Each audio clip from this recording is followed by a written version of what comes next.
안녕하세요. 예, 반갑습니다. 예, 저는 국립해양박물관의 김유나이고요. 여러분들 만나서 반갑고, 오늘 저는 영화 12편을 준비했고, 그 영화랑 관련이 있는 유물들을 준비를 했는데, 한 200점 정도 유물을 보여드릴 거고요. 그런데 우리 박물관에는 유물이 3만 점이 있어요. 그래서 3만 점에 대한 것들에서 좀 좋은 것들, 특이한 것들을 여러분들한테 보여주기 위해서 오늘 이 자료를 준비를 했습니다. 오늘 제가 발표할 내용은 이 차례로 발표를 할 거예요. 그래서 여러분이 학예연구사가 뭔지는 들어보셨죠? 네, 큐레이터라고도 하는데 저는 학예연구사예요. 그래서 학예연구사가 박물관에서 뭐 하는지 잠깐 설명해 드릴게요. 전시를 해요. 유물을 여기다 달기도 하고요. 여기다 세팅을 하고, 그리고 여기 높은 5m 천정에 있는 유물을 예쁘게 비추기 위해서 조명도 직접 달아요. 그리고 여기는 전시를 하고 나면 손님들에게 내 전시를 잘 설명을 해주죠. 그리고 연구도 해요. 이렇게 보시면 말레이시아에 있는 물 위에 떠 있는 마을에 조사를 하러 가기도 하고, 또 여기 배를 만드는, 목선을 만드는 사람들을 만나서 배를 어떻게 만드는지에 대해서도 연구를 하고, 그리고 이렇게 조사를 하다 보면 밥을 먹을 식당도 없어요. 그런 곳에서 컵라면을 사서 잠깐 끼니를 때우기도 하고요. 그래서 이렇게 조사, 연구한 것들을 또 학술대회에 가서 발표도 합니다. 그 다음에 수집도 하죠. 저는 지금 유물관리 팀장이에요. 유물관리 팀에서는 유물을 수집하고 관리하는 일을 하고 있습니다. 이거 뭔지 아시겠어요? 네, 잠수정이에요. 이거 해군에서 약간 너무 오래되고 폐기할 때가 된 잠수정인데, 뒤에서도 설명하겠지만 이거는 우리나라 해군 역사에 좀 역사적인 가치가 있어서 저희 박물관으로 이렇게 번쩍 들어서 이동을 하게 되었습니다. 이걸 보시면 여기는 이제 제주도에 직접 찾아가서 제주도의 독특한 병풍이나 이런 바구니들을 구입하려고 갔고요. 이거는 일본에서 가지고 있는 그런 유리 유물들이거든요. 이런 거를 사러 이제 가기도 해요. 근데 여길 보시면 여기는 유물을 보관하는 수장고예요. 익숙한 얼굴이 보이시죠? 모르시겠어요? 큰별 최태성 선생님하고, 이분은 누굴까요? 원지예요. 우리 박물관에 이 수장고에 조선통신사 그 유네스코 등재 자료들이 있어요. 그래서 이 자료를 조사하러 큰별 최태성 선생님이 4, 5년 전에 오셨는데, 저희는 그 당시에는 원지를 몰랐어요. 근데 유명한 유튜버다라고 했지만 아무도 모르고 최태성 선생님께만 사인을 받았죠. 근데 나중에 찾아보니까 이 유명한 원지가 우리 박물관을 찾아왔었던 거예요. 그래서 아마 이 원지는 굉장히 서운했을 거예요. 우리 아무도 알아보지 못하고 사진도 같이 찍지 않고 최태성 선생님하고만 이렇게 사진을 찍었죠. 그래서 이렇게 학예사들이 여러 가지 일들을 하고 있습니다. 여러분들이 근데 박물관이나 과학관에 가서 교육도 받죠? 근데 교육은 학예사들도 하지만 요즘에는 에듀케이터라는 전문 교육하시는 분들이 따로 있어서 학예사의 일하고 약간 제가 분리를 했어요. 그래서 잠깐 해양박물관 설명을 드릴게요. 여기 광주, 부산. 오늘 제가 260km를 운전해서 왔어요, 여러분. 근데 부산에서도 영도에 있는 섬에 있어요. 완벽한 해양박물관이죠. 게다가 바닷가에 있답니다. 이렇게 경치가 좋은 곳에 여기에는 북항이라는 그 부산에 큰 물류를 싣고 오는 큰 배들이 오는 곳이고요. 여기는 오륙도, 여러분 많이 들어보셨죠? 여기가 바로 오륙도입니다. 그래서 굉장히 경치 좋은 곳에 위치하고 있고, 이렇게 크게 생겼어요. 전시실도 이렇게 많고 어린이 박물관과 도서관도 있어요. 혹시 와보신 분 있으세요? 네, 몇 분 있으시지만 나중에 안 와보신 분들도 한번 꼭 들려주시면 좋을 것 같아요. 바닷가에 있어서. 그래서 국립해양박물관은 2012년에 개관을 했고요.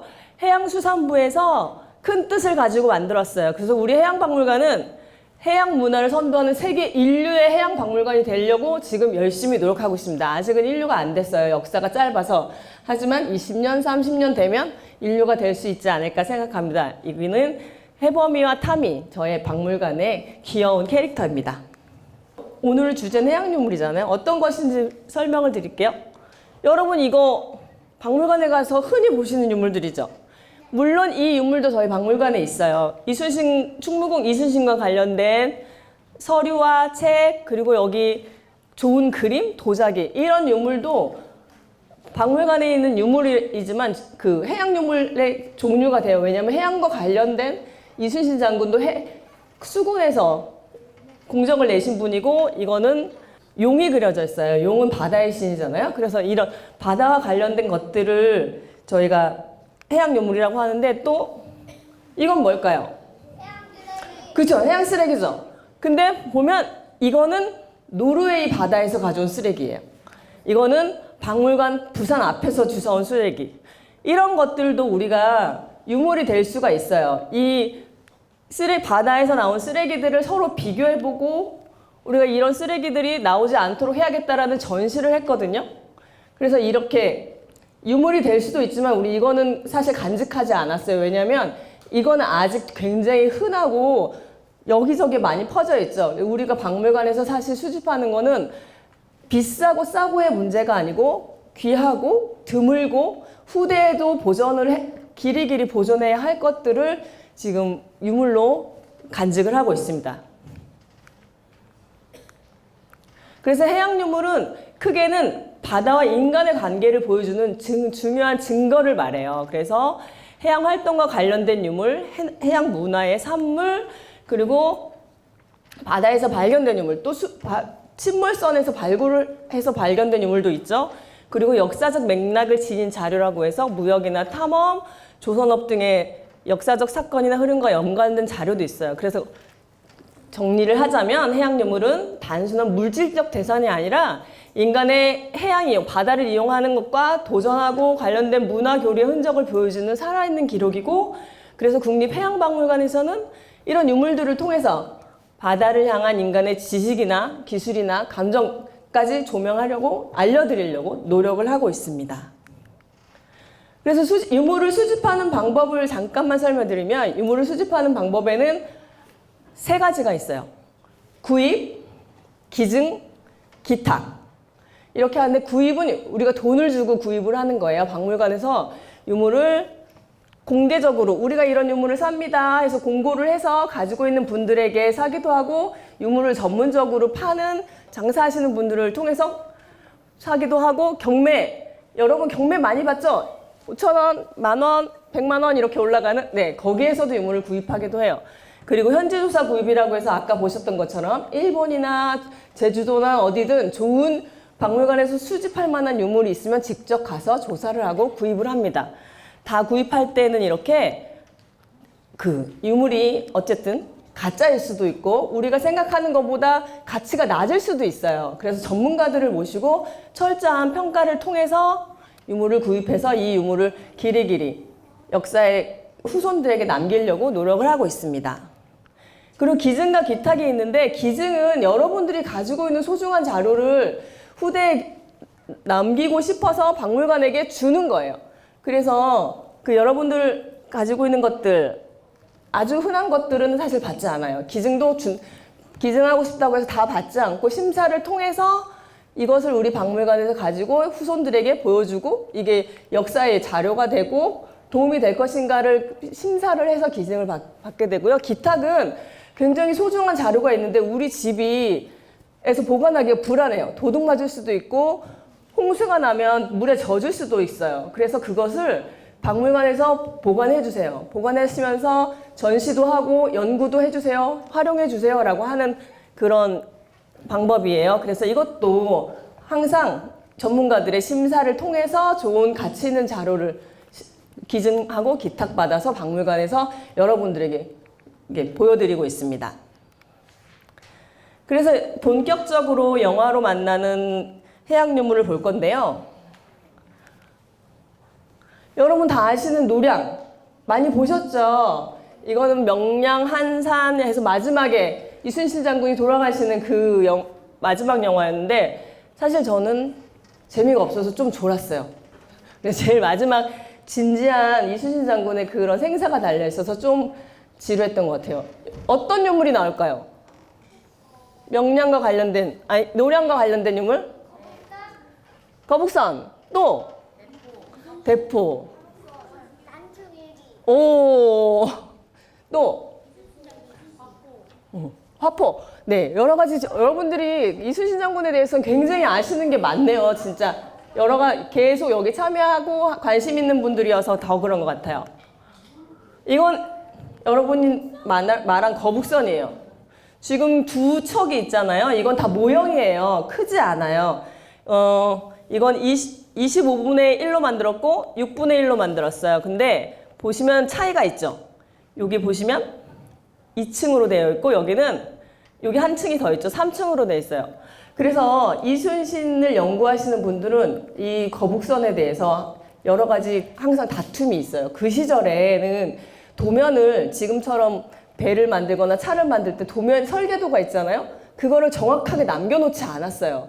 그렇기 때문에 그때의 기록이 정확하지 않아서 2층이었다, 3층이었다라는 기록들이 여기저기 흩어져 있어서 전문가들이 모아서 이렇게 거북선을 만들었는데 이거는 이제 국가 공인된 거북선은 해군사관학교에서 만들었어요. 그래서 해군사관학교 전문가들이 다 모여서 모든 자료들을 모아서 이 거북선을 먼저 만들었는데 이거는 이제 나중에 연구하다 보니 이건 조선 후기에 임진왜란 시기의 거북선이 아니었다라고 얘기해서 다시 최근에 한 3년 전부터 계속 연구를 하셔가지고 이 거북선을 만들었어요. 임진왜란기에 이순신 장군이 임진왜란 때 썼던 거북선은 이 거북선인 걸로 판명? 아니 이렇게 만들었고 연구를 통해서 보시면 이 머리도 틀리죠. 그래서 여기에 임진왜란 기록에 머리가 들고 나서 화포를 쏠 수 있게 했다라고 해서 이렇게 됐고 이거는 여기는 화포를 쏠 수 없는 구조예요. 그래서 이렇게 새롭게 작년에 저희도 새롭게 해군에서 설계도를 받아서 만들었습니다. 그리고 이건 아까 다른 친구가 얘기했는데 이 충무공 전사라고 해서 이순신이 돌아가신 다음에 정조 왕이 지시를 해서 충무공 이순신이 남긴 모든 글과 기록들을 다 모아서 책을 만들어라 해서 이 책을 만들었고요. 이 책 속에 이 거북선 모양이 이 그림이 있었던 거예요. 그래서 이게 거북선이라는 이름으로 그려져 있었고 이건 전라자수영에서 떴던 거북선이라는 이런 그림이 저 책 안에 들어있어서 굉장히 소중한 자료로 아까 그 거북선을 보고 나는데 큰 도움이 된 자료입니다. 그리고 이건 충민공 대초라고 해서 이순신 장군이 전쟁 시에 계속 조정에다가 임금님에게 보고를 했어요. 근데 그 당시에는 지금처럼 복사기가 없었잖아요. 그래서 공문을 보내고 나면 없어지니까 그 부하들이 그 공문을 보내기 전에 받아 적었어요. 그 받아 적은 기록들을 모아서 만든 책이에요. 그래서 이거는 여태까지 있었던 그런 기록들 중에 유명한 기록들 중에서도 없었던 내용들이 새롭게 밝혀진 좀 소중한 그런 책 자료입니다. 그리고 이거는 이제 전라도 군적 이순신과는 관련 없지만 전쟁할 때 군사들을 모을 때 군인들 뽑기해서 신상 조사를 한 거예요. 그래서 남자들은 다 모아서 신상을 조사했는데 여기 보시면 노비, 덕대. 여러분 떡대 아시죠?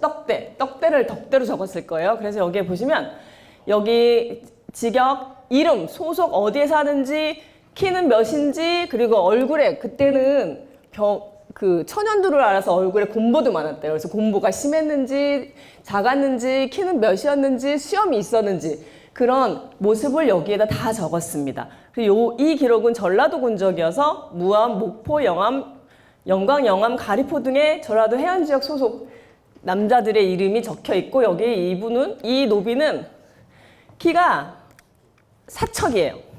사척이면 키가 몇인 줄 아세요? 여기 대부분의 키가 사척이거든요. 120cm밖에 안 돼요. 그 시절 남자분들이 잘 먹지 못하고 또 작아서 그런 기록들도 여기에 남아 있습니다. 대부분 사척이어가지고 사실 좀 깜짝 놀랐어요. 너무 키가 작아서. 이거는 이순신 장군 평생도 병풍이에요. 그래서 이순신 장군은 워낙 훌륭하신 분이니까 이순신 장군의 전체 일생 중에서 중요했던 장면들 여러분 잘 아시는 것처럼 여기 전쟁 놀이를 했던 것, 군사 시험을 했던 것, 그리고 여기 거북선을 만들고 여기 전쟁에서 전사하는 장면까지 이렇게 병풍으로 만들어서 후대에도 널리 알리려는 그런 자료입니다. 이 칼 보신 적 있어요? 이 칼은 197cm의 큰 칼이에요. 두 개가 쌍이거든요. 그래서 원래 우리 박물관에서는 복제품을 가지고 있고 현충사에서 보관을 하고 있지만 실제 진품은 충무공의 그 종갓집에서 가지고 있는 거예요. 그래서 이제 저희는 복제를 해서 여러분한테 전시를 하는데 여기에 이 뒷면에 글씨가 새겨져 있어요. 그래서 이 시가 석자 칼로 하늘에 맹세하니 사나가 떨고 한 번 휘둘러 쓸어버리니 피가 사나를 물들인다 이렇게 써져 있어요. 그래서 이게 197cm면 이순신 장군이 아무리 커도 이 칼을 이렇게 휘둘 수가 없잖아요. 그래서 이 칼에 적힌 그런 시와 이 칼의 크기를 보면서 이거는 전쟁 시에 사용했다기보다는 이순신 장군님이 방에 걸어놓고 이 칼을 보면서 군인으로서의 대장으로서의 그런 정신을 기리는 데 사용했을 거라고 그렇게 얘기하고 있습니다. 이것은 조선시대에 썼던 투구와 상어피의 쌍용도 이런 무기들도 지금 이순신 관련된 자료를 가지고 있고요. 여러분 이것도 보시면 이것은 수군 조련도라고 해서 수군들이 1년에 2번 모여서 훈련을 했어요. 봄과 가을에 모여서 전체 500척의 배와 3만 명의 군사들이 통영에 다 집결을 해가지고 비상시를 대비한 훈련을 한 거죠. 지금도 군인들은 계속 훈련을 하고 있잖아요. 그래서 이런 훈련하는 모습을 그렸던 거고 보시면 여기에 이게 대장선이고요. 작은 깃발에 여기에 다 통영, 충청, 전라 이렇게 다 깃발에 다 소속들이 써져 있습니다. 다음 영화 모비딕 백경 들어보신 적 있으세요? 아마 어린이들은 없을 건데 부모님들은 들어보셨을 거예요. 이거는 이런 모비딕이라는 고래를 잡으러 가는 선장의 이야기를 담은 영화예요. 그래서 1956년도에 만들어져 있는 배인데 영화인데 그 영화의 포스터 이것도 지금 유물이에요. 보시면 이거 미국의 낸티컷 고래박물관의 모습인데 여기 고래뼈와 고래잡이 배들이 있죠. 16에서 17세기에는 전 세계적으로 특히 미국에서 고래잡이가 완전 선풍적인 인기였어요. 왜냐면 그때는 석유가 개발되기 이전이었어요. 그래서 고래를 잡아서 그 기름으로 모든 산업에 썼던 거예요. 그래서 고래 사냥이 굉장히 큰 사업이었거든요. 그래서 사람들이 고래를 잡으러 큰 배들을 이용해서 고래를 잡는 산업들이 왕성했습니다. 그래서 그 얘기들을 실제 있었던 얘기를 모티브로 해서 이렇게 모비딕이라는 소설을 쓰고 그다음에 영화까지 만들어져서 굉장히 인기가 많았다고 합니다. 여기에서 스타벅이라는 선원이 나와요. 그래서 이 스타벅은 이 낸티컨에 있던 선원인데 그 사람의 이름에서 유래가 돼서 여러분 잘 아시는 스타벅스 커피 있잖아요. 거기서 나온 이름이라고 합니다. 네. 이거는 뭘로 보이세요? 이거 고래뼈예요, 여러분. 그래서 선원들이 항해를 오래 하잖아요. 고래를 계속 잡으러 쫓아다니니까. 그래서 심심하니까 이제 취미 활동을 하기 시작한 거죠. 이렇게 고래뼈에다가 그림을 그려가지고 시간을 보내기도 하고, 이거는 향유고래 이빨이에요. 이빨에다가 이렇게 그림을 그리기도 하고요. 여기는 그래서 이 고래 이빨이나 뼈에 그린 것을 크림쇼라고, 그런 작품을 크림쇼라고 이름을 하고요. 여기에는 지금 각국 나라, 프랑스의 그런 전함이 그려져 있고, 여기에는 이제 그 바다 괴물을 타고 가는 그런 요정이라고 해야 되나? 괴물이 있고요. 여기 뒤에는 이 항해를 안전하고 무사하게 해달라는 그런 기도문이 적혀 있습니다. 비슷한 영화로 노인과 바다가 있어요. 그래서 노인과 바다는 노인이 청새치를 잡으려는 그런 하루의 그런 노력을 그린 그런 소설, 해밍웨이의 유명한 소설인데 비슷하긴 하죠. 그래서 여기도 바다를 대상으로 한 굉장히 유명한 문학작품 중에 모비딕과 노인과 바다 이렇게 두 편이 있습니다. 이건 누구 같으세요, 여러분? 이병헌 같으신가요?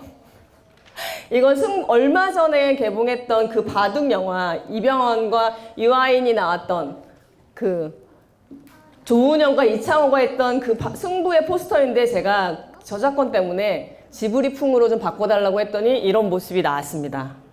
그리고 바둑에서는 어떤 인물이 있을까요? 바둑 영화에는? 그쵸. 바둑판이 있어요. 이 바둑판은 왜 해양 인물이냐? 이 바둑판에 이것들이 데모로 만들어졌어요. 데모가 뭐냐면 바다 거북이 중에 데모 거북이 있어요. 등 껍질이 이렇게 알록달록 예쁘게 생겼거든요. 그래서 옛날부터 그 데모 거북이 이런 장신구로 많이 만들어졌어요. 이 안경도 굉장히 세련됐죠. 조선시대 안경인데 이것도 데모로 만들어진 안경이에요. 이렇게 전 세계적으로 예쁘게 사용이 되다 보니까 지금 데모 거북은 그 멸종 위기종이어서 보호종이 됐습니다. 이거는 독도수비대 강치. 본 사람 있죠? 네. 이건 그 강치, 호랑이, 갈매기가 같이 독도를 지키는 그런 얘기의 애니메이션인데, 이거는 뭘까요, 여러분? 여기 써있네요. 이거는 지금의 그런 안내문이에요. 그 일본의 니가타현이라는 그 독도와 가까운 곳에 있는 곳에서 정부에서 여기 울릉도와 독도는 조선 땅이니까 가서 낚시하지 말아라, 고기잡이 하지 말아라는 방을 이렇게 써서 붙였어요. 그랬던 것들을 이제 저희가 찾아서 이제 일본에서 저희가 가서 수집을 해온 것인데, 이렇게 뭐 독도가 한국 땅이라는 증거는 차고 넘쳐요. 하지만 우리는 그것들을 일본의 그것들에 공식적으로 박물관에서나 관공서는 대응하지 않는데, 왜 대응하지 않냐면 분명히 우리나라 땅이기 때문에 거기에 일본에서 도발하는 거에 대응하면 그거는 이제 우리가 아닌 걸 인정하게 되니까 그냥 우리는 우리 땅이니 싸움에 휘말려 들지 않겠다라고 해서 그냥 이런 차고 넘치는 증거들을 박물관에서 보관하고 전시하고 연구하고 있습니다. 이것도 보시면 울도사내록과 울릉도 검찰일기가 있는데, 이 이규원이라는 검찰관이 왕의 지시를 받아서 울릉도에, 그 당시에 울릉도를 조사하러 간 거예요. 거기에서 일본 사람들이 와서 고기잡이를 하는지 아니면 뭘 하는지, 거기에 뭐가 나는지 그 조사를 하러 갔던 일기를 이렇게 정리해서 보고한 그런 책도 있습니다. 이거는 최근에 했던 밀수. 이건 뭘까요, 여러분? 드라마. 맞습니다, 여러분. 폭삭 속았수다에 해녀 어머니들이 모여서 얘기하는 장면이에요. 여기도 밀수도 어린이들은 못 봤겠지만 주로 이 분들이 해녀가 바닷속에 들어가서 물건을 건져오는 그런 내용이죠. 그래서 이 영화에서는 우리 해녀를 볼 거예요. 이거는 옛날 1970년대에 해녀에 물질하러 가는 모습이에요. 당시에 보면 얇은 옷을 입었죠. 지금이랑은 완전 다른 그런 전통 우리의 해녀들의 작업복입니다. 보시면 물적상과 물소중이라고 해요. 여기서 살짝 볼 수 있지만 옆에가 이렇게 터져 있어요. 그래서 옷을 빨리 입고 벗고 하고 편리하게 이렇게 만들어져 있고요. 이거는 태양 망살이라고 해서 이거는 옛날에, 지금은 스티로폴로 만들지만 옛날엔 박으로 만들었어요. 그래서 여기에다가 물건들, 그 해삼이나 전복을 넣고 여기는 이제 잠시 몸을 쉴 수도 있는 그런 해녀의 필수 도구입니다. 그래서 이거 다 해녀들이 작업할 때 쓰던 도구인데, 이렇게 물안경이고요. 이거는 이제 채취물을 등에 지고 운반할 때 쓰던 거고, 이거는 전복을 딸 때 쓰는 비창, 이거는 미역이나 해조를 딸 때 쓰는 거고, 이거는 이제 소라, 낙지 등을 하는 호맹이라고 하고요. 이거는 그냥 바구니처럼 보이지만 여기에 끈으로 층이 지어져 있죠. 여기에 이불을 깔고 아기를 이렇게 눕히는 애기 바구니라고 해요. 그래서 엄마들 이렇게 밭에서 일할 때나 어디 마당에서 일할 때 아기를 넣고 이렇게 약간 여기가 둥글게 돼 있거든요. 침대처럼 이렇게 둥글둥글하게 해서 밑에가 빈 이유는 바람이 잘 통하게 하려고 그렇게 실용적으로 만들어진 아기 구덕입니다. 이거는 태우예요. 그래서 태우 전통적으로 이제 자리를 잡거나 자리라는 물고기를 잡거나 여기 이제 멸치를 잡거나 이게 그물이거든요. 그물을 내려서 잡는 건데 이 태우도 전통 배워가지고 지금 남아있는 게 거의 없어요. 그래서 우리 박물관에서 몇 년 전에 이 기술을 가진 분들을 모아서 이거를 이제 옛날 방식으로 그대로 만들었는데 그때도 기술을 가지신 분들은 사실은 너무 연로해서 만들 수가 없어서 옆에서 계속 지시를 하시고 그분들의 이제 지시를 받은 분들이 이렇게 만들었습니다. 그래서 이걸 여기 성산일출봉이거든요. 그래서 여기 앞에서 만들어서 이걸 띄워가지고 한번 잘 뜨는지 실험해보고 박물관에 가져와서 전시를 하고 전시가 끝난 후에 지금 수장고에서 잘 보관을 하고 있습니다. 그래서 이것도 제대로 된 설계서는 아니지만 그분들이 기억하는 그분들의 방식으로 설계서를 만들어서 그 설계도와 이 태우를 만들기 위해서 썼던 옛날 전통 도구들, 뭐 톱, 낫, 뭐 도끼 이런 것들도 다 한꺼번에 저희가 그때 수집을 해가지고 지금 보호를 하고 있어요. 네. 이거는 뭘까? 이거는 위도 띠베라고 합니다. 이건 띠풀로 만들어서 띠베인데 보시면 약간 고사 지내는 것 같죠? 그래서 전북 부안 여기서 멀지 않은 곳에 있는 전북 부안에서 옛날에는 거기가 그 조기가 엄청 많이 잡히던 곳이었는데 그렇게 조기가 많이 잡히고 할 때 마을에 풍어제를 지내는 그런 배였어요. 그래서 섬을 돌아다니면서 띠풀을 배워서 이렇게 배를 만들고 여기에 허수아비들이 보이죠? 허수아비가 5 허수아비가 있어서 마을에 동서남북 중앙에 세워놓고 하루 종일 마을을 돌면서 그 굿도 하고 잔치처럼 여러 마을에서 이제 축제처럼 하다가 이 배에 음식들과 이 허수아비들을 다 모아서 바다에 띄워 보냈어요. 그래서 저 허수아비들이 마을의 그 모든 나쁜 것들을 다 담아서 저 멀리 떠나 보내는 그런 의미를 가져 있고 그리고 풍어를 기원한 그런 마을 축제 같은 거여가지고 이 위도 띠변놀이라고 해서 국가 중요 유형 문화유산으로 지정되어 있습니다. U571 이 영화도 여러분 어린이들은 못 봤을 거예요. 이거는 주제가 잠수정 2차 세계대전의 잠수정에 관련된 영화예요. 그래서 그 잠수정에 관해서는 아까 선생님이 심해에 대해서 얘기했지만 심해 생물을 보려면 깊이 들어가야 되잖아요. 그래서 잠수정 개발에 대해서 사람들이 옛날부터 관심을 많이 갖고 있어서 영화도 이렇게 유보트라든가 잔망경을 올려라라는 이런 옛날 영화의 포스터도 저희가 수집을 했고요. 보시면 저희 박물관에는 잠수정이 3개가 있습니다. 해양 250 너무 예쁘죠? 이게 왜 해양 250이냐? 250m를 내려갈 수 있어서 해양 250이에요. 그래서 우리나라에서 최초로 개발한 사람이 탈 수 있는 유인 잠수정입니다. 그래서 이거를 설계를 하셨던 분이 이제 원래는 설계자와 이걸 시험하는 이걸 탑승하는 사람은 달라야 되는데 우리나라에서 처음 만들었잖아요. 아무도 타려고 하지 않았대요. 시험으로 운행하는데. 그래서 어쩔 수 없이 저걸 만들었던 박사님이 시험 운항까지 하셨었다고 그렇게 얘기를 하더라고요. 그리고 이건 아까 보셨던 그 해군에서 가져온 잠수정 돌고래급 잠수정입니다. 얘는 150톤급이고요. 굉장히 작아요. 여러분이 생각했던 것처럼 되게 큰 거 아니고 30m?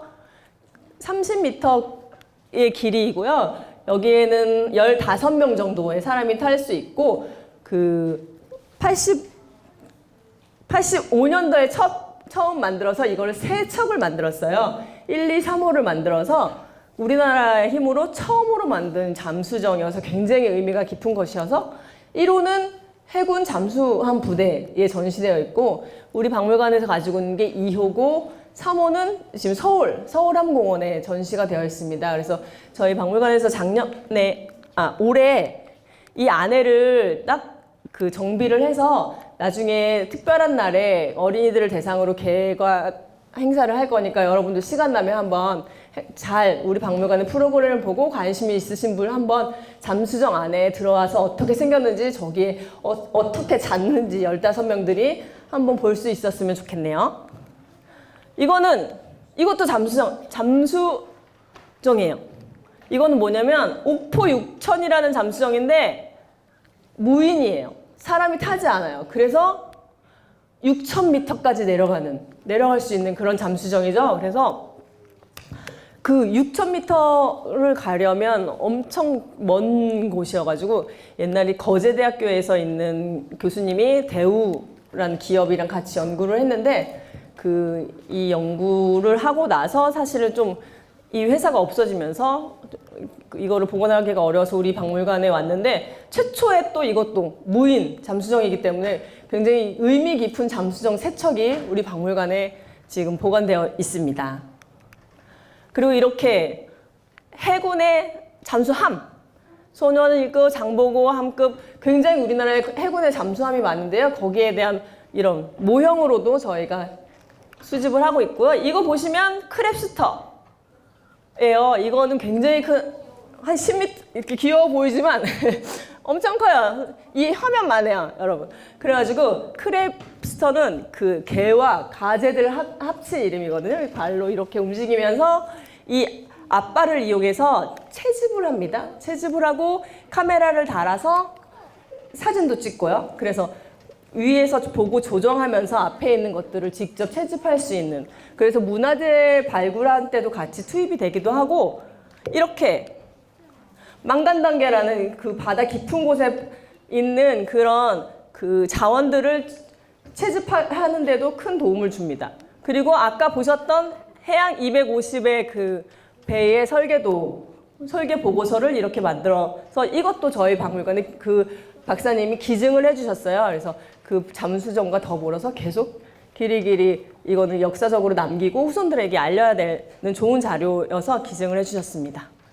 그랑블루, 이 옛날에 선생님이 어렸을 때 유명했던 영화인데 이게 그랑블루가 됐어요. 여러분 다 아시다시피 AI가 영어에 특화돼서 그 한글을 잘 변환을 못하더라고요. 그래서 이렇게 오자가 나왔고요. 이거는 그 두 배우가 누가 더 깊이 잠수를 하느냐 시합을 하는 그런 영화 내용이었거든요. 그래서 잠수에 대한 유물을 준비했어요. 이거는 머구리 장비라고 해요. 여러분들 본 적이 있을 수도 있지만 이 잠수복인데 우리가 취미를 위해서 들어가는 잠수복이 아니에요. 이거는 산업용이나 배의 깊은 곳에 들어가서 배를 고친다거나 아니면 깊은 물에 들어가서 그 생물들을 잡아올 때 쓰는 거거든요. 그래서 이렇게 목에다가 이걸 입으면 물이 안 들어오고 그 대신 공기통을 차는 게 아니고 긴 줄을 엮어서 배에서부터 산소를 공급해 주는 거예요. 그래서 배 밑으로 들어가기 위해서 이렇게 철이든 아주 무거운 신발을 신고 여기에도 무거운 납을 들고 입고 이렇게 들어갔는데 엄청 많이 힘든 작업이라고 합니다. 이거는 비슷한 건데 아까 헬멧이랑 비슷하죠. 이거는 근데 미 해군이 쓰던 헬멧이고요. 이거는 20세기 영국에서 제작된 잠수부 산소 공급 펌프예요. 아까 여기 헬멧에다가 여기에서 줄을 연결해서 돌리면 공기가 들어가고 또 나오게 해서 안전하게 오래 잠수를 할 수 있도록 하는 장비였습니다. 이거는 앵무조개인데 앵무조개를 왜 넣었을까요, 여러분? 앵무조개 영어 이름이 노틀러스예요.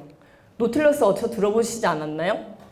여러 가지 영화나 여러 게임에서 노틸러스라는 잠수함 이름이 있었어요. 그 앵무조개는 이렇게 물을 뿜으면서 평평평평 헤엄을 치거든요. 안전하게. 그래서 그런 모습을 보고 잠수함의 이름을 지었다고 해요. 그래서 특히 유명한 건 해저 이말이라는 옛날 소설 속에 이 잠수함의 이름이 노틸러스입니다. 그 다음은 인천 상륙작전. 이건 한국 전쟁에 관련된 얘기죠. 그래서 전쟁에 관련돼서 우리 해군의 자료를 준비해봤습니다. 여러 가지 해군의 아까 잠수정도 있지만 배 모형도 많이 있어요. 그리고 해군들이 입는 해군 장교의 옷과 해군 사병의 옷, 그리고 해군 여러 가지 해군을 뽑기 위해서 홍보도 많이 해야 되잖아요. 50년대 해군을 바다를 지키는 우리 해군이라는 홍보물이에요. 이걸 보고 해군으로 많이 들어오시라고 했던 거고, 이거는 이제 인천 해군기지 사령부의 해군 기념 사진첩인데 1946년부터 주요 항구 도시에 해군이 기지를 만들었습니다. 그래서 이렇게 해군 내부의 해군을 홍보하는 자료, 해병 자료, 해군 군가의 노래집 이런 것들도 다 소중히 보호하고 간직해야 될 유물이고요. 이것도 함정, 충무공과 해군, 충무공 해군 이런 자료들도 해군과 관련된 해양 유물입니다. 이번에는 이건 누굴로 보이세요, 여러분? 영어로 돼 있죠? 와우, 그쵸? 콜럼버스입니다. 콜럼버스는 여기 한글 있죠? 옛날에 원래 있던 대륙이었지만 신대륙을 찾아 떠났다고 하는 유명한 얘기가 있는 콜럼버스죠. 그래서 우리는 대항해에 대한 자료를 가지고 준비를 했습니다. 이거는 바다에서, 육지에서는 지도가 필요하지만 바다에서는 해도가 필요해요. 해도에는 뭐가 있을까요? 육지에서의 거리, 그러면 그 깊이, 그리고 암초는 어디에 있는지 여러 가지 정보들이 가득 담겨져 있어요. 그래서 옛날부터 해도를 그리는 방법에 대한 이런 책들이 있었어요. 그래서 여기 보시면 이 도구들로 어떻게 해도를 그리는지, 그리고 이게 항해하는데 도움을 주는지를 여기다 볼 수가 있죠. 이건 뭘까요? 지구위와 천구위예요. 지금 우리는 지구위 많이 봤죠. 지구본이라고 해서. 근데 이게 옛날에 항해할 때 꼭 필요한 자료였어요. 왜냐면 지금은 우리가 차 운전할 때 내비게이션이 있죠. 옛날에 내비게이션이 없었어요. 그래서 배 항해하는데 바다로 나가면 아무것도 안 보이잖아요. 그럼 길을 어떻게 찾아가야 될까요? 이렇게 천구위에는 별자리가 그려져 있어요. 그리고 밤에는 또 안 보이잖아요. 하늘에 있는 별을 보면서 어느 별을 따라서 내가 가야 우리가 원하는 곳으로, 목적지로 갈 수 있겠구나 해서 지구위와 천구위를 꼭 있어야 되는 거였고, 이건 지도가 그려져 있고 이거는 별자리가 그려져 있어요. 근데 이때 이 대항해 시대 때 16세기에서 17세기 이 시절에는 그 항해를 멀리 나가서 새로운 것들을 찾아오고 금을 찾아오고 하니까 돈을 많이 벌고 되게 멋져 보였잖아요. 이 지구위와 천구위를 만드는 전문가 집안이 있었어요. 그래서 여기도 보면 아담스 일가가 있죠. 어느 집안에서 만든 것, 어느 집안에서 만든 그런 명품들이 있었고, 또 각종 귀족 집안에서는 이것들을 만들어서 내 집에 장식하는 게 유행이 됐어요. 그래서 이거는 작게 만든, 요렇게 테니스 공만하게 만든 지구위와 천구인데요. 그래서 이거는 교육용으로, 휴대용으로 쓰기도 했고, 또 요렇게 아름답게 안에 장식을 해서 또 약간 자랑하는, 가지고 다니면서 이렇게 아름다운 액세서리로서도 사용을 하기도 했습니다. 그래서 아까 제가 그 항해를 할 때 하늘을 보면서 한다고 했잖아요. 그래서 옛날에는 내비게이션이 없을 때는 항해 도구가 천문 도구랑 비슷했어요. 천문 도구를 가지고 하늘을 보고 방위를 보고 각도를 확인하고 하면서 항해를 했기 때문에 천문 도구가 바로 항해 도구였어요. 그래서 이렇게 녹터널이 있었는데, 이거는 이제 밤에 특정한 별의 위치를 기준으로 시간을 측정할 때 쓰는 거여가지고 여기에 이렇게 을길 기준으로 얘를 돌리는 거예요. 여기에 날짜와 달과 시간이 적혀져 있어서 이것들로 내가 얼마나 갔는지, 어느 별을 보고 가는지를 알 수 있는 것입니다. 그래서 이거는 여러분 아시는 나침반들 많이 보셨죠? 그리고 이거는 항해용 정밀 시계. 항해에는 시계가 굉장히 중요했는데 처음에 위도와 경도가 정확하지 않았기 때문에 내가 어디를 가고 있는지, 내가 간 거리를 알기 위해서 시계가 필요했어요. 근데 바다에서는 파도가 엄청 많이 치잖아요. 시계를 내려놓으면 어떨까요? 시계가 막 움직이면서 이 바늘들이 구겨졌어요.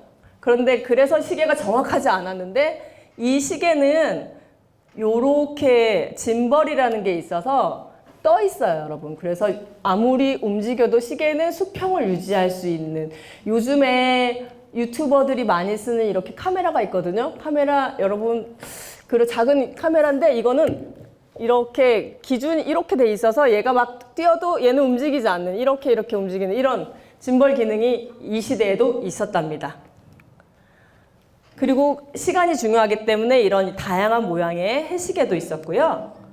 이렇게 직각기, 4분위, 8분위, 6분위 이것들로 다 해를 보고 시간을 맞추고 나의 위치를 확인하는 그런 천문 도구들이 항해 도구들로 쓰였습니다. 망원경은 여러분들이 다 잘 아는 거죠? 네. 이거는 뭘까요? 포르톨라노 해도예요. 네. 이거는 양피지로 만들었는데 여러분 조그마해요. 이만해요. 양의 몸을 한 장을 만든 거거든요. 머리, 다리 이렇게 만들어진 것인데 여기 어딘지 아시겠죠? 이태리. 이탈리아예요, 여러분. 이게 보시면 여기가 바다고 여기가 육지인 거죠. 이 시기에 지중해 여기 이태리, 프랑스, 스페인 이 지역들이 다 항해를 해서 그 여러 가지 대항해를 했던 그런 나라들이기 때문에 이 당시에 지중해의 지도가 굉장히 잘 남아 있고요. 1550년대는 굉장히 오랜 조선 우리는 전기 때 일이죠. 그래가지고 이때는 아까 얘기했잖아요. 내비게이션이 없어서 멀리 갈 수가 없었어요. 그래서 육지를 보면서 항해를 했어요. 그래서 여기들이 지명들이 아주 정확하게 지금과도 별 차이 없이 정확하게 적혀져 있어서 내가 지금 어디로 가고 있네? 어느 도시로 가고 있네? 이걸 확인하면서 그걸 지문항해라고 하거든요. 그래서 이제 내비게이션이 발견되기 전 위도와 경도가 확인되기 전까지는 지문항해를 하면서 이렇게 정확한 지도를 가지고 항해를 했고 그래서 이때는 지중해에는 굉장히 정확한 지도들이 만들어졌습니다. 보시면 여기 이태리 보이시죠? 이거는 사실 제가 제일 좋아하는 지도예요. 이거는 1595년도에 이게 동인도 지도인데 여기가 동쪽이고요, 여러분. 여기가 중국, 여기가 태국, 여기가 인도네시아, 필리핀, 그리고 한국입니다. 한국 동그랗게 생겼죠? 여기가 일본이고요. 이 시기에는 멀리 항해를 하지 못했잖아요. 그래도 어쨌든 갔다 온 사람들의 얘기를 들었어요. 저 멀리 중국 옆에 코리아도 있고 재팬도 있다더라. 하지만 그게 육지인지 섬인지 잘 몰랐어요. 그래서 그때 들렸던 소문들로 가지고 지도를 만들어서 이때 한국, 여기는 이렇게 섬으로 만들었죠. 근데 이 시기가 지나면 다시 또 들려오는 소문에 의해서 또 여기를 탐험했던 사람들에 의해서 이제 반도로 그려지게 되죠. 제가 이 지도를 좋아하는 이유는 사실은 여기가 필리핀과 인도네시아, 여기 인도네시아 보르네오? 여기가 이렇게 자세히 그려질 필요가 왜 있었나라고 저는 생각했어요. 우리 중심으로 했을 때는 중국, 한국, 일본이 더 중요한데 이렇게 작은 동남아시아를 왜 이렇게 자세히 그렸지? 했는데 이때 가장 중요했던 것은 향료를 찾아서 그거를 파는 그런 게 굉장히 돈이 많이 됐어요. 사람들이 보석, 금도 찾았지만 이 동남아시아에서 파는 향료를 수입을 해서 파는 게 그때는 향료를 가지고 약으로도 썼고 그 음식에도 넣고 각종 여러 군데에서 썼기 때문에 굉장히 귀하기도 했고요. 여기서 가지고 유럽으로 가는데도 시간이 많이 걸렸겠죠. 그러니까 많이 썩기도 해서 가져가서 팔 수 있는 양이 많지 않았어요. 그래서 이곳이 굉장히 중요하게 여겨져서 이렇게 중요하게 그려졌어요. 상세하게. 그래서 저는 이 지도를 사실 잘 몰랐었는데 인도네시아 아까 제가 갔던 조사하러 가면서 굉장히 제가 특히 우리나라만 중요하다는 그런 편협한 생각을 하고 있구나라는 큰 깨달음을 얻었었답니다. 그래서 아까 콜럼버스가 타고 갔던 이런 산타 마리아와 니나오 모형도 저희가 만들었고요. 그리고 비그로 모형도 이거 다윈이 쓴 비글호 여행기라는 책이 있잖아요. 이 배를 타고 지금 몇 년 동안 계속 탐험을 해서 그 결과를 책으로 냈습니다. 그리고 중국에서는 정화 보선이라고 해서 정화가 명나라 시기에 유럽까지 원정을 갔어요. 굉장히 큰 배를 타고 이거는 아까 봤던 콜롬비아의 배보다 훨씬 커요. 그래서 이 배를 타고 해외 원정을 가서 계속 신기한 동물들, 기린들도 싣고 오고 그렇게 7번의 탐험을 했었는데 그 왕이 바뀌면서 그 왕은 바다에 대한 그런 탐험을 중지시키고 육지의 넓은 중국 땅을 안정시키는 데 목적을 뒀기 때문에 약간 옛날 중국의 그런 해양 탐험에 대한 그런 기록으로 정화의 배가 중요하게 취급받고 있습니다.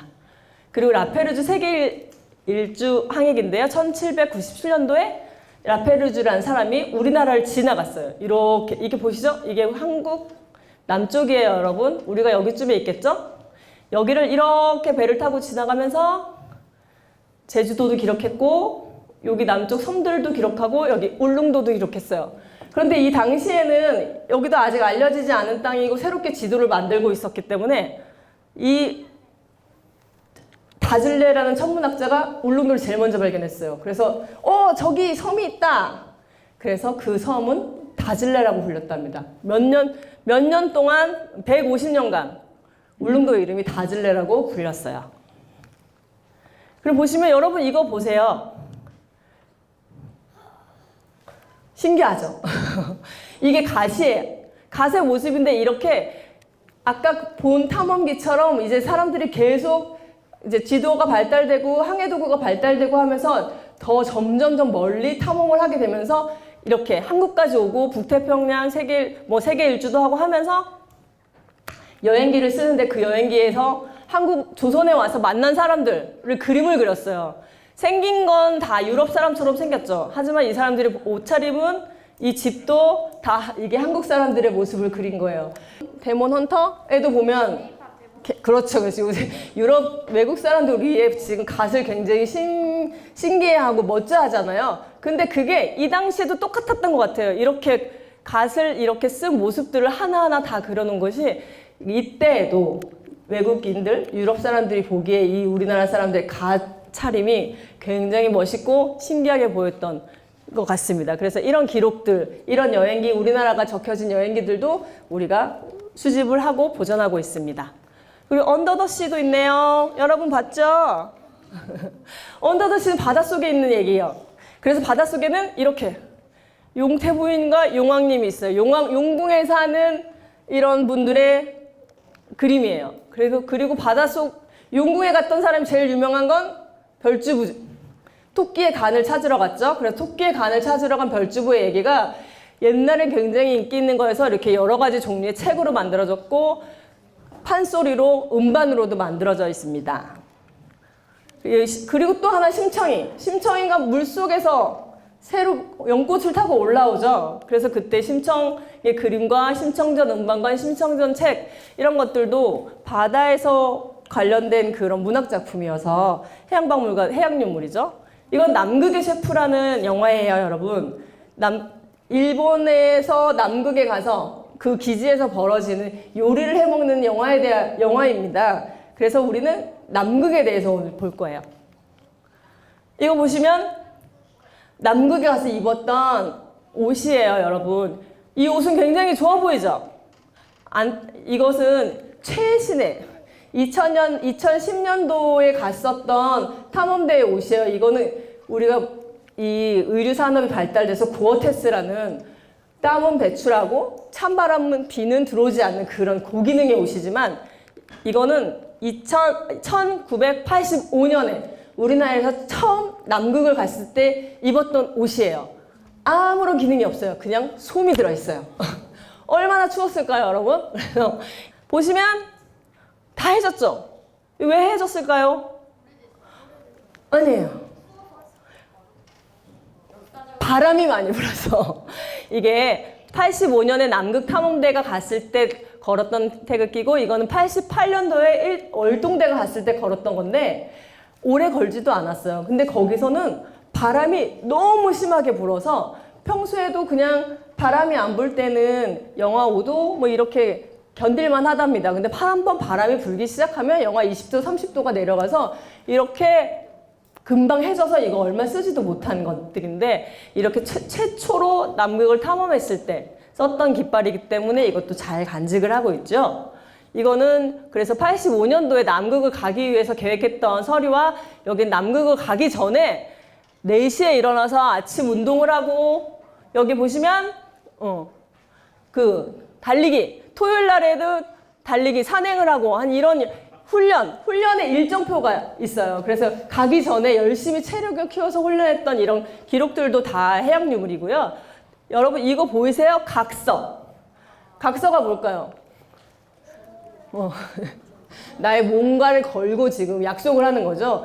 이때 이동화라는 분이 1985년도에 처음으로 해양 탐험대로 남극에 가게 됐어요. 이분은 그래서 여기에서 남극에 가기 전에 훈련하거나 남극 탐험 중에 훈련할 때 재산상의 손해나 생명, 신체상의 손상이 발생하더라도 배상을 요구하지 않겠다. 나는 죽어도 남극에 가서 탐험을 하고 오겠다. 죽어도 괜찮다라는 것들을 이렇게 약속을 하고 간 건데, 보시면 재산 상속인 전원 서명했는데 부인은 하지 않았어요. 부인은 용서할 수가 없었던 거죠. 네, 아버님이 서명을 해주셨습니다. 그래서 목숨 걸고 이분은 남극을 탐험을 해서 우리나라 남극 연구하는데 큰 기초를 세우신 분이에요. 그래서 이때 갔을 때 남극에서 산호도 채집해오고 암석도 채집해왔고, 여기는 이제 기념 동판을 이거를 거기에 한국에서 갔다라는 동판을 남극에다가 설치하고 왔고요. 이거는 각국 칠레나 중국 기지를 방문해서 거기서 이제 교류하면서 받은 기념 메달입니다. 이분들이에요. 이렇게 남극에 가서 사진 찍었는데 보기만 해도 추워 보이죠. 이렇게 털모자 쓰고 이렇게 있고. 그래서 기지 여기에서 이게 베이스 캠프인데, 원래 처음에 갔을 때 베이스 캠프 천막을 6개를 쳤대요. 근데 첫날 밤에 바람이 너무 심하게 불어서 2개가 날아가서 없어졌다고 해요. 그래서 그만큼 바람이 심하고 추운 곳이었고 힘들었다고 해요, 처음에는. 네, 그래서 이거는 뭘까요, 여러분? 세빙선. 그죠? 세빙선? 어떻게 알았지? 안 써있는데? 오, 훌륭하십니다. 남극 처음으로 85년도에 간 이후로 우리나라에는 남극 기지와 북극 기지를 다 만들어서 남극, 북극 극지 연구에 굉장히 열심히 하고 있어요. 그런데 세빙선이 없었는데 이 세빙선을 만들어서 더 본격적으로 연구를 할 수가 있게 되었는데, 이 세빙선의 특징은 뭐냐면 얼음을 깨고 가는 게 세빙선이에요. 근데 얼음을 어떻게 깰까요? 이 세빙선은 앞으로 나가면서 깨지 않고 이렇게 배를 올려서 얼음을 내려서 깨트리는 그 기능의 세빙선이라고 합니다. 근데 그래도 너무 두꺼운 얼음은 깰 수가 없대요. 그러니까 정말 최근에 10년 이내에 만들어진 그 빙하는 깰 수 있는데 정말 몇만 년 된 그런 빙하는 깨지지 않는데요. 그래서 잘못하면 그 빙하 속에 갇히기도 하는데, 그때는 어떻게 하느냐? 날이 풀려서 좀 얼음이 녹기를 기다려야 된다고 합니다. 공식적인 그런 자료였고요. 네. 다음은 자산어보인데, 여러분 자산어보는 정약용이라는 조선시대 학자를 아시죠? 그분의 형님이 흑산도 인근으로 귀향을 갔어요. 근데 양반이었잖아요. 양반들은 물고기나 이런 거에 관심이 전혀 없었어요. 그런데 이분은 흑산도에서 나는 물고기에 관심을 갖고 귀향살이를 하면서 그 물고기들을 다 기록을 했고 분류를 했어요. 분류하고 또 어떻게 먹는지까지 분류를 해서 이렇게 어보를 만들었습니다. 어보는 약간 백과사전 같은, 지금의 백과사전, 물고기 백과사전을 만든 거죠.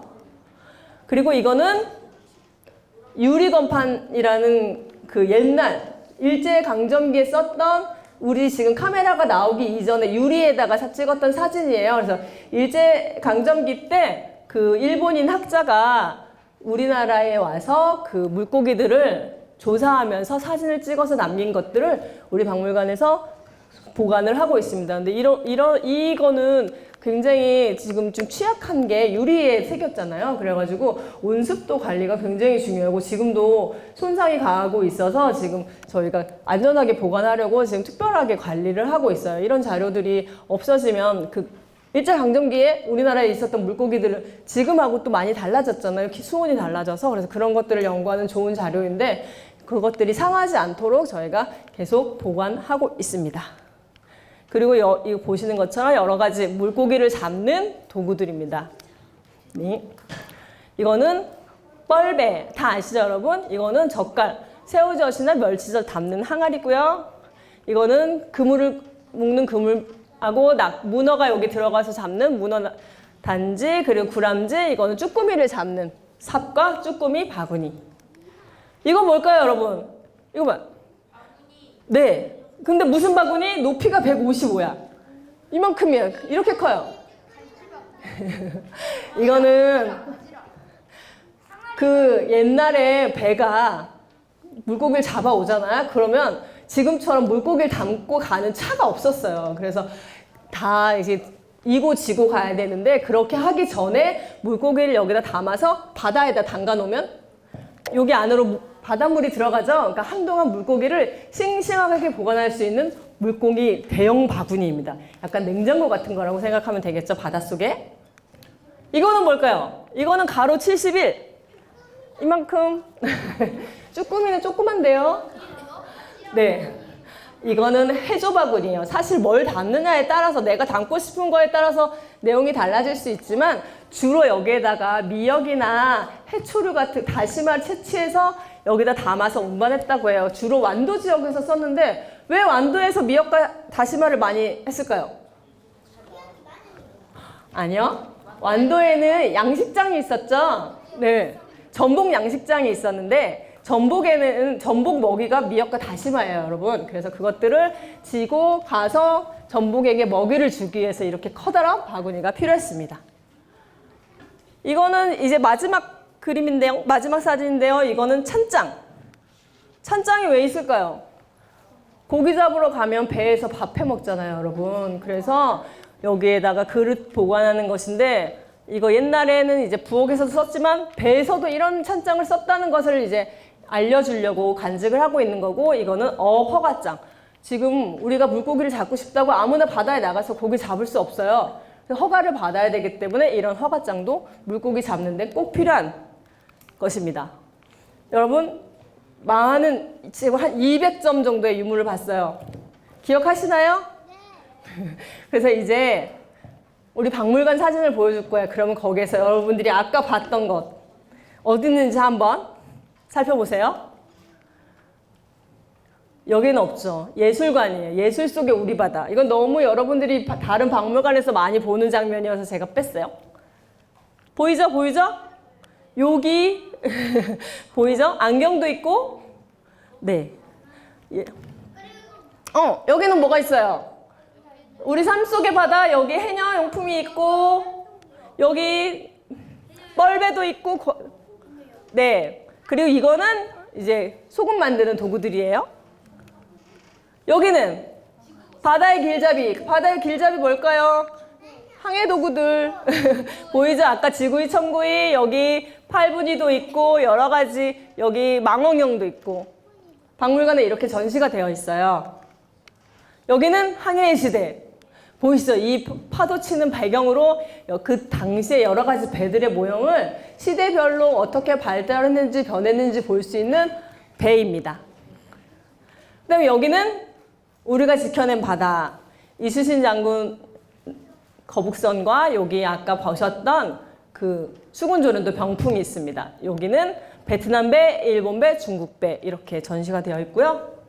이거는 여러분들 우리 박물관에 놀러 오시라고 한 장면 넣었습니다. 박물관에 이렇게 작은 아쿠아리움도 있어요. 그래서 물고기도 보실 수 있는 박물관입니다, 여러분. 네, 여기까지 긴 시간 들어주셔서 감사합니다. 여러분, 오늘 해양 유물에 대해서 조금 아셨나요? 어떤 건지? 네. 근데 아까 처음에 얘기했듯이 그 어떤 것도 해양 유물이 될 수 있는 거 다 아셨죠? 네, 여러분들이 간직하고 싶은 거, 보호하고 싶은 것들을 잘 간직하고 있다가 나중에 이렇게 아까 말했던 기증처럼 박물관에 기증하셔도 후손 대대로 안전하게 보관할 수도 있고 전시도 하고 교육할 수도 있는 그런 기회도 갖게 될 수 있으니까 여러분들 주변에 있는 것들 잘 살펴서 이거 유물이 될 수 있을지 한번 생각해 보는 그런 계기도 만들어 보세요. 감사합니다. 승훈초등학교 3학년 신지후입니다. 1번은 여러 가지 해양 유물을 소개해 주셨는데 우리나라에서 해양 유물은 어디서 가장 많이 발견되나요? 두 번째는 우리나라 바다에도 보물선이 있나요? 보물선. 지금 바다에서 발견되는 거는 우리 박물관은 수중고고학을 하지 않기 때문에 사실 바다에서 발견된 유물은 없는데, 목포에 있는 해양유산연구소에서 수중고고학을 하고 있고, 그 침몰된 바다 그 배에 있는 유물들을 발굴을 해서 전시를 하고 있어요. 그래서 목포에 있는 해양문화유산연구소에서 제일 많이 가지고 있고, 거기에서 도자기들이 제일 많이 나오고 있고요. 그리고 그 침몰된 배가 사실 유물을 싣고 있기 때문에 어떻게 보면 보물선이죠. 우리가 생각하는 보물들이 있지는 않지만 거기에 그 운송을 하기 위해서 도자기도 많이 실려 있고요. 그리고 그 사람들의 그 판매를 위해서 만들었던 뭐 여러 가지 것들이 실려 있고, 그 선원들, 거기에서 생활했던 선원들의 그런 생활용품도 있어서 그 시절의 모습을 알 수 있어서 그게 이제 보물선인데, 남해랑 동해에는 없어요. 왜냐하면 뻘이 없기 때문에 대부분. 근데 서해에는 뻘 속에 그 배가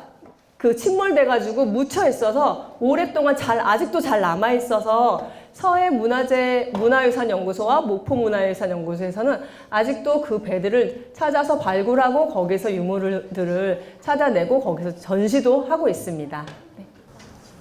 율곡초등학교 5학년 1반 최유담이고요. 해양 유물 중에서 가장 오래되고 귀한 유물이 뭔가요? 우리 박물관이 개관한 지 13년밖에 안 돼가지고 되게 오래된 유물은 없어요. 그 바다에서 출토됐거나 했으면 오래됐을 텐데, 지금 가지고 있는 것들은, 국내 유물들은 조선시대 유물들이 제일, 문서 아까 보셨죠? 책이나 문서나 그림들이 제일 오래됐고요.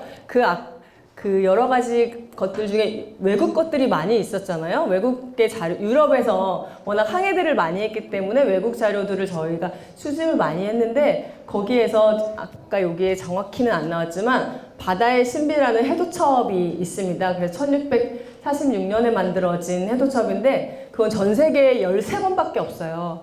13권밖에 없는데 우리 박물관은 아시아에서는 우리 박물관이 처음으로 갖고 있고, 그래서 그거는 그 여러 가지 내용이 실려 있지만, 그 메르카토르 도법, 요새 우리가 보는 지도 형식으로 만들어진 최초의 지도첩이라는 큰 의미가 있어서, 그게 이제 우리 박물관에서 지금 대표 자료로 지금 그 얘기하고 있습니다. 첫 번째는 학예 연구사가 되기 위해서는 어떤 조건이 필요한지 궁금하고요. 그 박물관에서 그 보물 같은 것도, 바다에 있는 보물 같은 것도 수집을 하나요? 일단 바다에서 있는 보물은 아까 얘기했던 것처럼 침몰된 바다에 있는 거를 발굴을 해서 꺼내는 작업, 수집을 하는 작업을 하는데, 우리 박물관에서는 하지 않아요. 지금은 하지 않고 있고, 그리고 학예연구사가 되려면 여러 가지 공부를 좀 해야 되는데, 그 분야가 굉장히 다양해요. 저는 고고학을 전공했는데 해양박물관에 와 있죠. 고고학을 전공해도 되고, 종류에 따라서 건축학, 건물에 대해서, 옛날 건물에 대해서 공부를 해도 되고, 그림, 그리고 우리 박물관에 해양생물을 전공한 친구들도 있어요. 그래서 어떤 박물관이냐에 따라서 다양한 전공의 학예사가 많이 필요하거든요. 그러니까 학예사가 되고 싶으면 어느 방면으로 되고 싶은지를 먼저 보는 것도 괜찮을 것 같아요. 무조건 역사 쪽만 공부해서 되는 건 아니고요. 그래서 그 해양 생물도 될 수 있고, 해양 지리나 무슨 그 지구과학, 그리고 저희가 아까 잠깐 빼먹었는데, 유물을 복원하고 보존 처리하는 그런 기술을 가진 학예사들도 있거든요. 그분들은 그 화학을 전공하기도 했고 물리를 전공하신 분도 있어요. 그러니까 여러분들이 전공에 얽매이지 말고 다양한 분야를 찾아서 어디로 갈 수 있는지를 한번 찾아보면 다양한 전공의 학예사가 될 수가 있습니다. 됐을까요?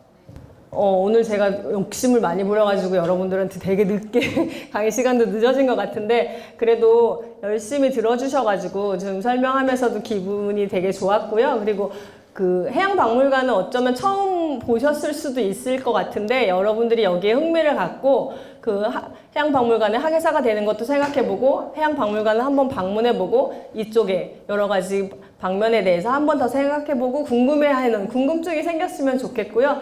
또 뭔가 지금 손 들고 있는 친구들 끝나고 나면 저에게 와서 물어보시면 제가 답변해 드리겠습니다. 여러분 만나서 반가웠습니다. 감사합니다.